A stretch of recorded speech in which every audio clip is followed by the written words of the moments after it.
lu pernah rugi seberapa besar di saham atau di kripto? 600 jutanya kemana? 600 jutanya hilang gitu ya. Kalau cuan paling besar? Cuan paling besar Di kripto, pasti kripto lah. Di kripto ya? Besar lah ya.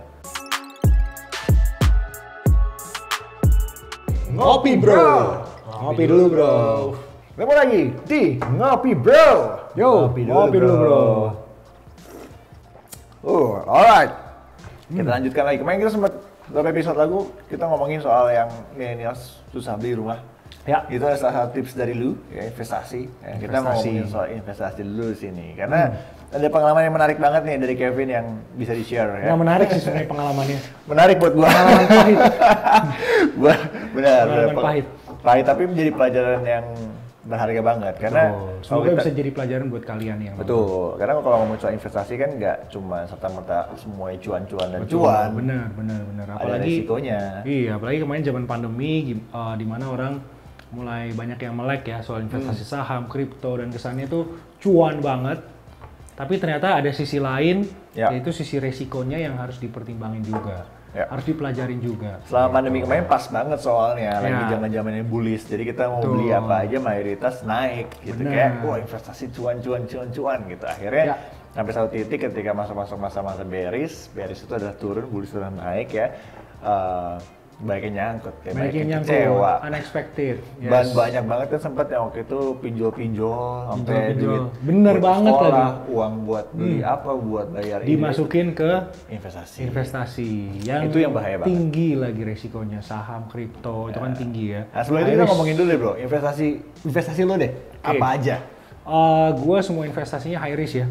Oke, nggak apa-apa. Ada di saham dan berarti deposito nggak ada? Nggak ada. Oke, good. Terus Good sih, karena gue sukanya high risk. Oke, terus. Gue nggak ada. Sebelum gue kenal saham dan kripto ini, gue tim deposito banget. Tim deposito banget. Jadi gue ngumpulin uang, gue masukin deposito aman, gue dapat bunga tiap tahunnya. Oke, terus. Tapi setelah gue kenal saham dan kripto, gue mikir, sayang ya duit timbang ya. Kenapa dulu gua deposito, kenapa nggak gua dari dulu ya gitu ya. Karena kalau misalnya kita bandingin ya dari sisi return, misalnya deposito sekarang sekitar 4% deh per tahun, 4-5% per tahun. Sedangkan inflasi kita aja per tahun udah berapa?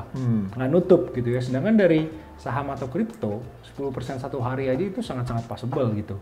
Oh, kripto satu hari 100% juga bisa. Satu hari 100% juga bisa. Tapi satu hari jadi abu juga bisa. Satu hari jadi habis juga bisa. Jadi habis juga bisa. Ya, menyeramkan. Gitu. Menyeramkan. Jadi kalau dari gue saham dan kripto, lu gimana Jay? Ya, kalau gue agak dibagi-bagi sih. Kayak gue emas ada. Oke. Yang pasti perlu di ATM gue dikit uangnya. Tapi ada. Sama gue juga kok. Dan darurat pasti ada. Cash. Dana darurat pasti ada, jadi emas, dana darurat, cash. Kalau dana darurat kan bukan investasi. Tapi harus ada dulu. Oke. Sebelum investasi harus punya dana darurat dulu. Oke. Ya kan, jadi itu nggak boleh dilewatin. Kadang-kadang orang punya uang langsung masuk ke investasi. Dia lupa dua hal sebelumnya yang penting. Oke. Dana darurat, asuransi. Oke, dana darurat itu berarti komposisinya berapa persen tuh? Buat hidup lah. 6 bulan. Buat hidup 6 bulan? 3-6 bulan lah. Oke. 3-6 bulan lah. Jadi gitu. Itu dana darurat, let's say misalnya amit-amit terjadi gue nggak bukan anak sesuatu ekonomi yang gue tahu-tahu kayak gitu, jadi gue ikutin aja. Oke. 3-6 bulan lah kayak gitu.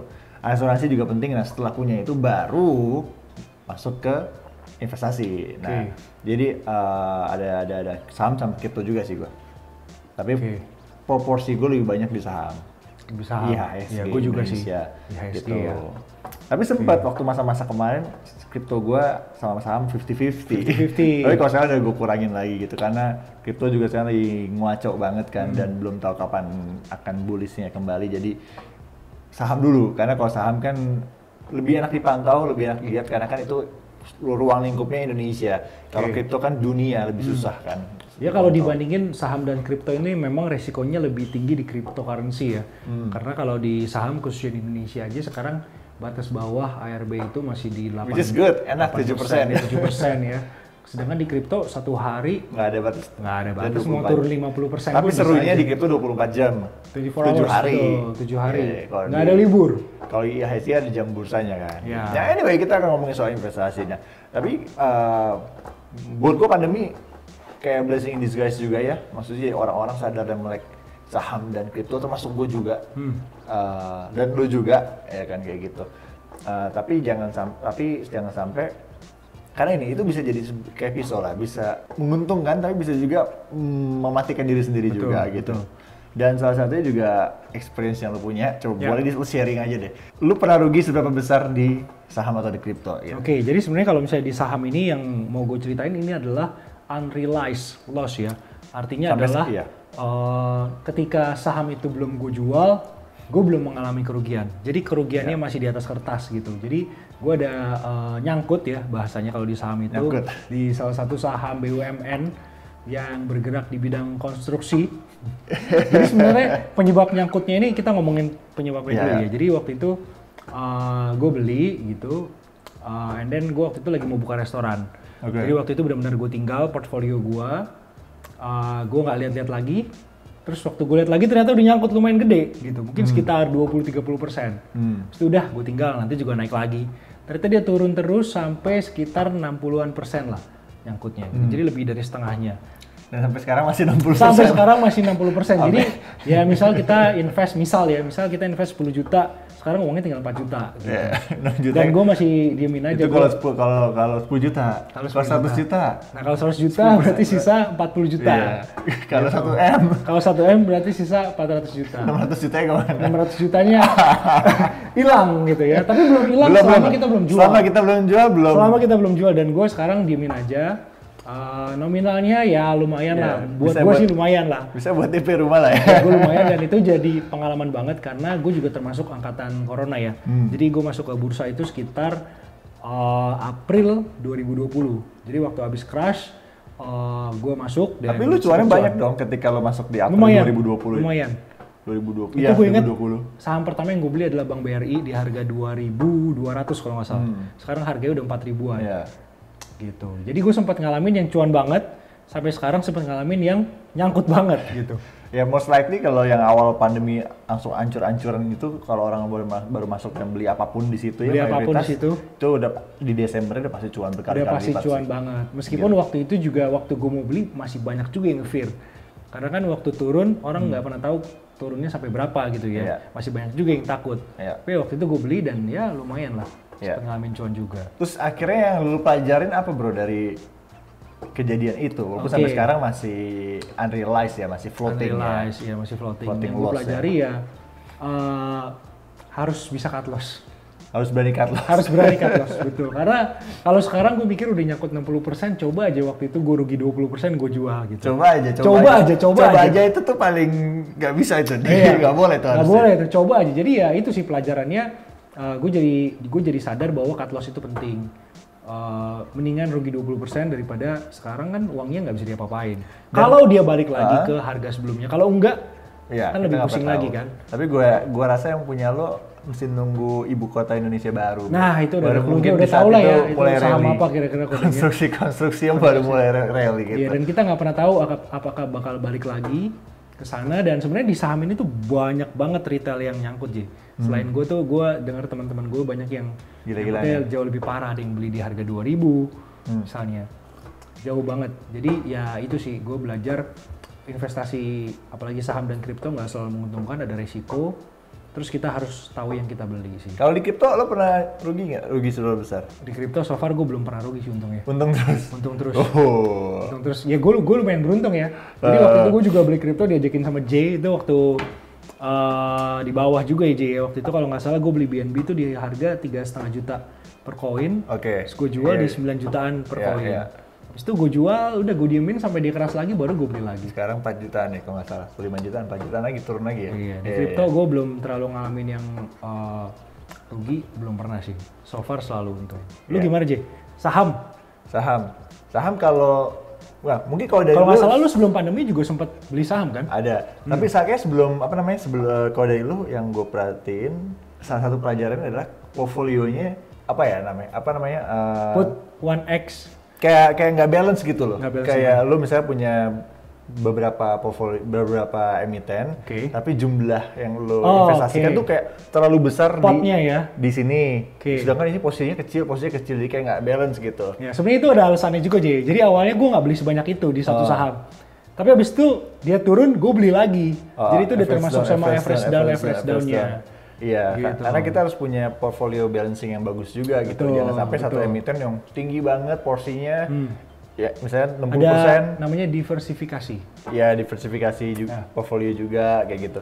Kayak karena nanti ketika yang itu ya turun kayak punya lo bener-bener turun anjlok, ya akan merusak portfolio lo. Jadi secara mental juga lo akan kena juga aja minusnya dalam banget dan uangnya gede banget gitu kan. Jadi kalau menurut gue sih lebih suka yang stabil. Maksudnya misalnya di sini 20%. Ya, harusnya benar sama kayak balance gitu. menurut gue kayak gitu. Betul, yang benar kayak gitu. Jadi sebenarnya waktu itu gue dalam posisi itu gue lagi trading sih sebenarnya. Gue niatnya untuk trading bukan investasi. Tapi karena waktu itu karena mau buka usaha, jadi gue tinggal. Gue lupa gitu. Habis itu pas lihat lagi ternyata turunnya lumayan jauh. Jadi mau nggak mau gue harus beli lagi. Average down. Iya itu self controlnya harus kuat ya gitu. Karena juga nah ini juga nih yang perlu kita kasih tahu adalah antara investor dengan trader itu berbeda banget. Beda banget. Kalau investor tuh jangka panjang gitu, kalau nggak jangka menengah lah. Gitu. Minimal setahun hitungan tahun lah, hitungan tahun gitu. Kalau misalnya bukan yang hitungan harian atau mingguan gitu yang gatel-gatel jual beli itu namanya trader gitu.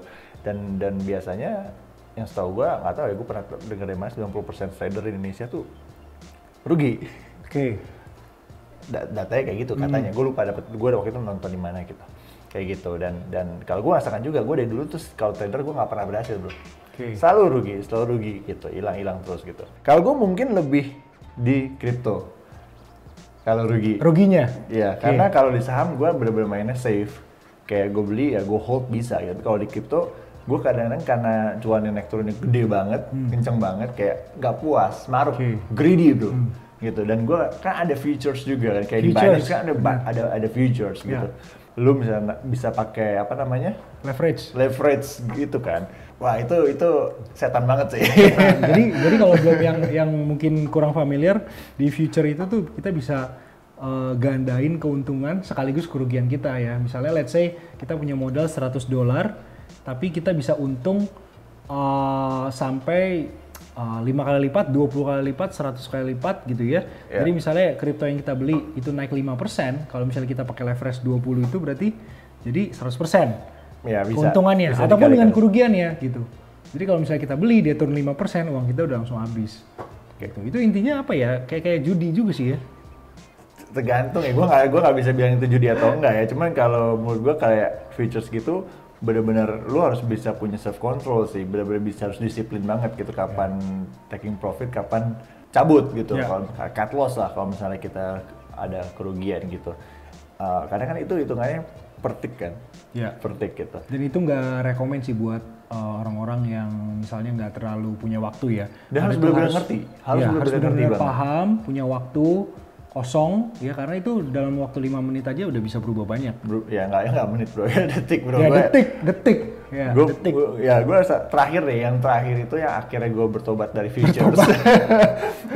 Bertobat dari futures itu udah bulan lalu, 3 bulan 4 bulan lalu. Gue masukin uang di situ, terus udah untung berapa persen ya? Hitungan menit, gue udah untung 100% lebih. 100%. Leverage-nya berapa tuh? 100% lebih. Gue lupa, pokoknya kayak leverage-nya gue pasang 50 atau berapa, gue lupa. Terus abis itu, kan naik terus tuh. Itu zaman-zaman Luna bro. Luna kan hancur kan. Gue sempat lihat Luna kan sempat dimainin lagi tuh, naik dikit kan. Wah, jadi lu ambil long posisinya. Gue masuk posisi long, naik. Wah gila, mantap banget. Tiba-tiba udah cuan banyak. Harusnya gue cabut aja kan, cuma mau greedy bro, gue pengennya mau lagi. Dia mulai turun, wah kayaknya akan turun dulu nih. Gue pasang short, gue lagi ada Zoom meeting. Jadi gue nggak fokus bro. Leverage-nya kepencetannya nggak tahu deh, angkanya lebih dari 50. Jadi kayak tiba-tiba pembalikan arah, dan kok balik lagi ke modal gue duitnya. Kesel dong ya, anjir gue udah untung 100% lebih, tiba-tiba kok balik lagi ke modal gue tiba-tiba gitu. Keuntungannya hilang.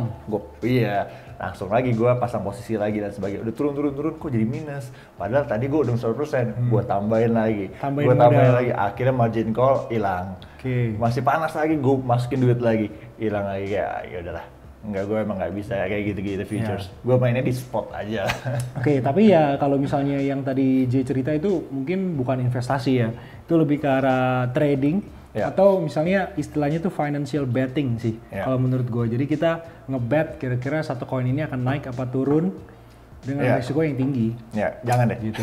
Jangan. Emang duit cepat tapi kebanyakan pasti gagal sih karena emang itu yang dilatih yang dimainkan adalah emosi kita. Ya, kayak gitu. Jadi emang benar-benar investasi ya udah taruh duit, beli saham yang bagus, beli crypto koin-koin yang bagus, yang kalian paham, yang kalian mengerti, fundamentalnya oke, dan kalian percaya itu akan naik. Udah diemin aja udah. Diemin aja bertahun-tahun. Ya. Dan sebenarnya kenapa kita ngomongin ini, menurut gue juga salah satunya kalau dari data tuh investor di Indonesia tuh masih sangat sedikit ya, khususnya investor di pasar saham gitu, masih di bawah 1%. Dimana sebenarnya yang oke itu kalau negara-negara maju itu 5% dari populasi itu sudah invest di bursa gitu ya. Kalau misalnya di luar negeri misalnya ada RUPS itu yang datang rame banget investornya. Jadi ketika di Indonesia misalnya udah nyampe 5% investornya, itu tandanya Indonesia secara ekonomi udah so much better gitu. Makanya kita ya bisa supaya harapannya bisa bikin kalian investasi juga gitu. Karena banyak juga yang misalnya masih nganggap saham tuh misalnya judi. Gitu. Saham tuh judi misalnya. Judi kalau kita nggak ngerti, kita betting. Ya, itu judi. Padahal sebenarnya kalau kita beli saham itu sebenarnya kan kita invest ke dalam satu perusahaan. Gitu. Misalnya J punya usaha. Misalnya BCA deh. Gue pakai BCA nih. Pakai BCA. Perusahaannya bagus, misalnya manajemennya oke. Kita investasi di sana gitu. Nanti perusahaannya berkembang, hasil investasi kita juga berkembang gitu sih. Kita masukin modal juga ke BCA-nya gitu ya kan. Intinya kayak kasarnya kayak gitu. Kita punya lembar saham di sana. Kayak gitu. Jadi itu bukan judi. Kalau judi itu kayak misalnya beli perusahaan-perusahaan yang kita nggak ngerti itu perusahaan apa. Kita nggak ngerti atau kita beli aja gitu. Kita beli gitu, katanya orang ini akan naik katanya. Ya itu namanya betting, itu namanya judi gitu. Tapi kalau kita benar-benar tahu, kita paham dan kita yakin ya bukan, namanya investasi gitu. Tapi emang baik lagi investasi nggak selalu menguntungkan. Ya bisa aja research kita, analisa kita salah ya. Makanya kita harus punya room of error itu kan. Jadi kayak kita juga siap juga kayak kehilangan uang-uang yang emang ada batasan-batasan, kita tuh bisa kehilangan berapa. Itu dari awal udah masih dipikirkan juga gitu. Makanya yang tadi Kevin bilang di awal harus berani cut loss. Benar. Kayak gitu. Kalau misalnya kita cut loss itu tuh artinya mengakui kesalahan, J. Oke, gue salah, gue beli saham ini, ya udah, gue tanggung jawab, gue harus mengalami kerugian.